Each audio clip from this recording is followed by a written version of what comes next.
Hello viewers, welcome to our channel. जो कोई भी अगर वेकेशन की प्लानिंग कर रहा है तो वो यहाँ पर सही जगह पर आए हैं। यहाँ पर मैं आपको दार्जिलिंग टूर की डिटेल के बारे में बताऊंगी। तो दार्जिलिंग टूर की प्लानिंग करते वक्त आपको कुछ चीज़ों की ध्यान रखना ज़रूरी है, जैसे कि आपको कौन सी टैक्सी बुक करना है, कौन सी होटल में स्टे करना है और कौन सी प्लेस को अपनी टूर में शामिल करना है, वो जानकारी लेना बहुत ज़रूरी है। इसीलिए सबसे पहले हमारी चैनल को सब्सक्राइब कर लेना। तो चलिए मैं आपको दार्जिलिंग टूर के बारे में डिटेल बताऊंगी। तो दार्जिलिंग जो फेमस है टी गार्डन के लिए, यहाँ तरह तरह की टी स्टेट्स के है, जहाँ पर ग्रीन टी गार्डन अवेलेबल है। और जो घूम रेलवे स्टेशन है, जो दुनिया की सबसे ऊंचा रेलवे स्टेशन है, वो भी दार्जिलिंग पर है। ये दार्जिलिंग आता है वेस्ट बंगाल पर। यह बहुत फेमस है। जैसे कि शाहरुख खान भी अपनी हनीमून के लिए यही दार्जिलिंग प्लेस को चुना था, वैसे ही बहुत सारी कपल यहाँ को चुनते हैं। और ये प्लेस सबकी पसंदीदा जगह होता है। ये नेचर से भरी पूरी है। तो दार्जिलिंग में आने के लिए आप कौन सी प्लेस को घूमना चाहिए और कैसे होटल में स्टे करना है जहाँ की आपको सुविधा हो सके, और कैसे टैक्सी बुक करना है जैसे आपको कोई भी दिक्कत ना हो, चलो मैं उसके बारे में बता देती हूँ। और सबसे पहले चलो मैं आपको होटल के बारे में बता देती हूँ। तो अगर आप होटल बुक कर रहे हैं तो उससे पहले आपकी टूर के पहले ही बुक कर लेना। कुछ होटल 750 से शुरू होकर 3500 4000 रेट पर आता है। कुछ व्यू होटल है और कुछ नॉन व्यू होटल है। आप जैसे भी होटल बुक करना चाहते हैं कर सकते हैं। कुछ होटल में 2 बेड्स है और कुछ होटल में सिंगल बेड्स है, जो कि 750 रुपये में होता है। वो शायद ज़्यादा अच्छा नहीं होगा, आपके हिसाब से आप होटल बुक कर सकते हैं। अगर आप चाहे व्यू होटल ले सकते हैं, और अगर आप ना चाहें तो नॉन व्यू होटल भी ले सकते हैं। व्यू होटल ज़्यादा कॉस्ट आएगा, नॉन व्यू होटल 3000 3500 अंदर से आ जाएगा एक दिन के लिए। और याद रखना, होटल जब भी आप बुक करेंगे तो मॉल रोड के साइड आप ज़रूर बुक करना, जाके आपको मार्केट में घूमने के लिए सुविधा होगी। ये रहा आपकी होटल के बारे में। होटल चूज करने के वक्त आप ध्यान रखना आपकी कैसी होटल आपको पसंद है, जैसे कि व्यू होटल या नॉन व्यू होटल या 5 स्टार होटल, जैसे कि आपको होटल पसंद हो वैसे ही होटल आप बुक कर लेना। आप अपनी यात्रा शुरू करने से पहले होटल ज़रूर बुक कर लेना, ताकि आप पहुंचने के बाद आपको कोई दिक्कत ना हो। नहीं तो आप पहुंचने के बाद भी होटल देखकर बुक कर सकते हैं। वो आपकी पसंदीदा होना चाहिए। आपको कैसे बजट में चाहिए, कैसी होटल चाहिए, वो आप पसंद कर सकते हैं। उसके बाद आता है आप कैसे टैक्सी बुक करेंगे, क्योंकि टैक्सी भी बहुत ज़रूरी है। केवल होटल होने से कुछ नहीं होता। तो चलो बताते हैं कैसे टैक्सी बुक करना है। अगर आप दार्जिलिंग टूर प्लान कर रहे हैं तो जिस दिन आप पहले ही दिन अपनी 3 दिन या 4 दिन जिस दिन की भी प्लानिंग है, होटल से नियरेस्ट जो कैब है या फिर पहले से भी आप टैक्सी बुक कर सकते हैं। पूरी 3 और 4 दिन के लिए आप टैक्सी बुक कर लेना, ताकि आपको सुविधा हो। आप जैसे भी घूमना चाहते हैं वो टैक्सी ड्राइवर आपको पूरी जगह घुमाते चलेंगे। और याद रखना, पहले ही दिन से आप अच्छी से टैक्सी चूज कर लेना। और वो 4 5 दिन या 3 4 दिन जो भी आपकी प्लानिंग हो, उसी के हिसाब से आप पूरी उसे बुक कर लेना, नहीं तो आपको बाद में बहुत हैरानी होगी। तो चलो कौन सी जगह आपको घूमना चाहिए। पहले आपको रोपवे, जो कि फेमस है दार्जिलिंग की रोपवे, सबसे पुरानी है, सबसे पहला रोपवे जो दार्जिलिंग में ही है। तो आपको उस रोपवे की मज़ा लेना चाहिए। वहाँ पर एडल्ट 260 रुपये के अंदर आता है, और चाइल्ड के लिए मतलब 130, जो 7 साल के होते हैं तो 130 रुपये में आता है। वो 5 किलोमीटर की of station and down station आपको घुमाते चलेंगे, और नीचे की टी गार्डन की नज़ारा और टाउन की नज़ारा आपको दिखाते चलेंगे। तो आप अपनी यात्रा के अंदर ये रूप वे को जरूर टूर के लिए इसको जरूर शामिल करना। तो उसके बाद आता है क्या, tiger hill.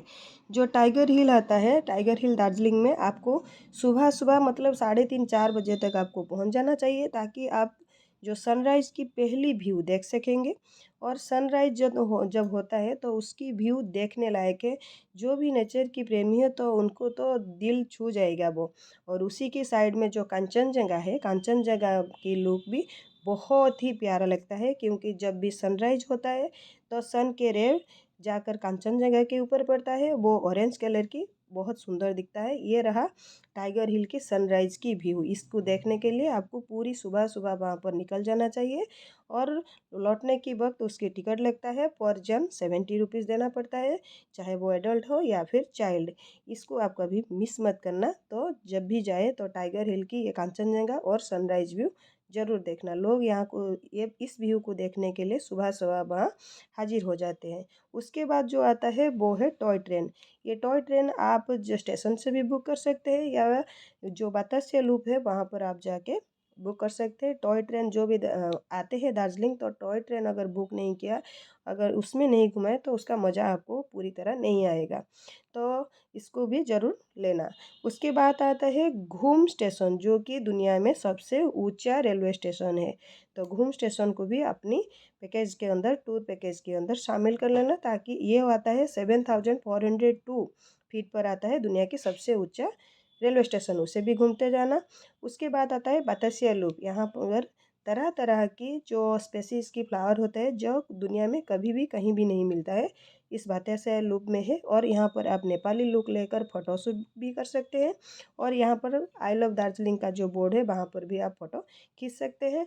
I love Darjeeling बहुत सारे प्लेसेस में है, पर ये जो आई लव दार्जिलिंग का बोर्ड होता है यहाँ पर, इस पर आप ठीक तरह से कांचनजंगा के व्यू के साथ फ़ोटो ले सकते हैं। तो बतासिया लूप को भी अपनी टूर के साथ शामिल कर लेना, जो कि आपको बहुत ही ज़्यादा पसंद आएगा। और बतासिया लूप को होकर आप जो रोपवे के बारे में मैंने बताया, बतासिया लूप को होकर आप रोपवे में जाना। और रोपवे में जल्दी जल्दी पहुंच जाना, नहीं तो आपको वहाँ लंबी लाइन में खड़ी होनी पड़ती है। जब हमने गए थे तो हम पहले पहले सुबह सुबह पहुंच गए थे, तो हमें वो कोई दिक्कत नहीं होती। तो रोपवे में जाने के लिए आप सबसे पहले सुबह सुबह जाकर वहाँ पर पहुँच जाना, ताकि आपकी लाइन जल्दी हो सके। 3 4 5 जनों के बाद अगर हो सके, क्योंकि वहाँ पर आपको 2 ढाई घंटा तो ज़रूर लगेंगे। तो बतासिया लूप होकर आप रोप वे पर चले जाना और वहाँ पर अपनी जो रोप वे की मज़ा ज़रूर ले लेना। उसके बाद आता है क्या, रॉक गार्डन। जो रॉक गार्डन होता है वो बहुत ही सुंदर होता है। अगर आप उसको उसके ऊपर एक झरने देखेंगे और उसके साथ जैसे जैसे ऊपर उड़ते जाएंगे, वैसे ही आपको सुंदर सुंदर नज़ारा देखते आएंगे। वहाँ पर बहुत सारे फ्लावर्स भी होते हैं। उसके बाद होता है हैप्पी वैली टी गार्डन। ये जो हैप्पी वैली टी गार्डन है, इसके अंदर आप जाकर टी गार्डन की अंदर फ़ोटो ले सकते हैं और पूरी टी गार्डन की नज़ारा देख सकते हैं। लेकिन टी गार्डन में टी पत्ता को तोड़ना मत, क्योंकि वो बहुत खूबसूरत लगता है। तो हैप्पी वैली टी गार्डन और जो बताया आप रॉक गार्डन की पूरी व्यू लेना, पूरी ऊपर जाकर उसकी व्यू लेना, आपको तो मज़ा ही आ जाएगा। जो भी नेचर को प्यार करता है, पसंद करता है, ये जगह उसके लिए बहुत सही है। तो उसके बाद आता है जो हैप्पी वैली टी गार्डन है, उस हैप्पी वैली टी गार्डन के अंदर आप जाएंगे, उसके अंदर जाकर आप अच्छे से फ़ोटो ले सकते हैं और अच्छे से वो गार्डन की व्यू को आप एंजॉय कर सकते हैं। बहुत ही प्यारी लगती है वो। तो ज़रूर जाना, अपनी टूर में इसे भी शामिल ज़रूर कर लेना। ये रॉक गार्डन के बाद भी रख सकते हैं। रॉक गार्डन की ये जो झरने हैं, ये झरने भी उस एरिया के लोगों को पानी भी यहीं से जाता है। तो ये झरने की भी अपनी टूर पैकेज में ज़रूर शामिल कर लेना। उसके बाद आता है क्या, घूम मोनास्ट्री। तो ये घूम मोनास्ट्री जो है बुद्धा की एक टेम्पल है, ये एक टेम्पल है। तो घूम मोनास्ट्री भी अपने अंदर शामिल कर लेना। उसके बाद आता है सुमेंदु लेक, जो मिरिक में होता है। तो आप जाते वक्त मिरिक को भी अपनी शामिल कर लेना। उसके बाद आता है क्या, टिस्टा रिवर। टिस्टा रिवर में जो कैंपिंग भी होता है, बोटिंग होता है, राफ्टिंग होता है, उसे भी अपनी टूर में शामिल करने ला। और ये जो टिस्टा रिवर में बहुत ही मज़ा आएगा आपको। उसके बाद आता है लवर्स पॉइंट। उसी लवर्स पॉइंट से टिस्टा रिवर भी दिखता है। और उसके बाद आता है जो लामाहटा इको पार्क। तो लामाहटा इको पार्क के ऊपर एक पॉन्ड भी है। लामाहटा इको पार्क को भी अपनी टूर में शामिल करने ला। और आता है कोर्शंग, वहाँ पर आई लव कोर्शंग का एक बोर्ड है, वो भी शामिल करने ला। उसके बाद आता है चिमनी, जहाँ पर आई लव चिमनी का भी एक लिखा हुआ आता है, उसे भी अपनी टूर में शामिल करने ला। और उसके बाद आता है ये जो कंचनजंगा का व्यू तो आपने देख लिया। उसके बाद आता है जापानीज़ टेम्पल। जापानीज़ टेम्पल को भी अपनी टूर पैकेज में ज़रूर शामिल करने ला। हो सके तो आप टॉय ट्रेन में वहाँ पर जा सकते हैं। टॉय ट्रेन रुक पे वहाँ तक आप मज़ा ले सकते हैं। उसके साथ खूबसूरत नज़ारा जो होता है उसको भी आप ले सकते हैं। और एक है पीस पगोड़ा, जो बुद्धिस्ट टेम्पल है, वहाँ पर भी आप घूम सकते हैं। और मन चाहा पसंदीदा जगह जैसे होटल आप बुक करके दार्जिलिंग का पूरी नज़ारा ले सकते हैं। हमारी ये वीडियो आपको कैसी लगी ज़रूर बताना। और उसके बाद एक नए वीडियो में आपको मैं अधिक जानकारी ज़रूर देंगी, जो कि आप दार्जिलिंग टूर के लिए बहुत हेल्पफुल होगा। Thanks for watching and keep sharing with your friends.